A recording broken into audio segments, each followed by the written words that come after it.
Hey y'all, today I'm making my American buttercream frosting for a video that is coming up on Friday. Make sure you watch it to see the end result. So today we are just starting off with 2 sticks of room temperature butter. And what you're going to do before you add anything else, you're going to mix it until it is creamy and smooth. So that'll probably take about maybe a minute. It really doesn't take that long at all. It won't become smooth if it is cold, FYI. Now I'm taking 2 cups of powdered sugar. Now I'm adding my vanilla extract. I accidentally added too much, but it's okay. I made 2 more batches and I didn't add any more and mixed them. Then I added 2 tablespoons of milk and then a pinch of salt. So when you mix this, I didn't get video of it, you mix it very slowly, you turn it on and off.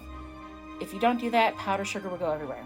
So this mixed just for a little bit, and I'm just taking a look at it, seeing how it's starting, make sure nothing's wrong, everything looks good. It's a little clumpy, which is fine. So you're always just gonna mix it a little bit more. I do this step by step. Some people just go out and they do it right away, but I like to see the process. I wanna know what's going on. So after I incorporate all the ingredients, I take a little taste, see if it needs any more sugar or if it needed more milk, because depending on where you live, it can get thick, it can get thinner, but it was perfect. So now I'm just gonna scrape the sides. You always wanna do that so you make sure you get all the powdered sugar and everything off the walls that weren't mixing before. And then you're just gonna go to town. I let mine mix for about 4 minutes. And now I am checking to see the consistency.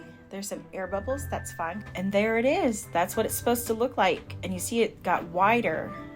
A lot of people will be like, oh no, it's too dark. But no, the more you mix it, the wider it gets. So now the icing is done. I'm gonna show y'all a little trick that I'm not gonna be able to show you in the next video.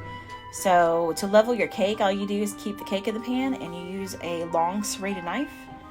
And you use the cake pan as your guide and you cut it, and that will be straight. It won't be curved or anything. So then you just take off that little top part and then do a little bit more just in case, and that's it. That's all you have to do to cut it. Don't take it out and try to measure it. It's too much trouble.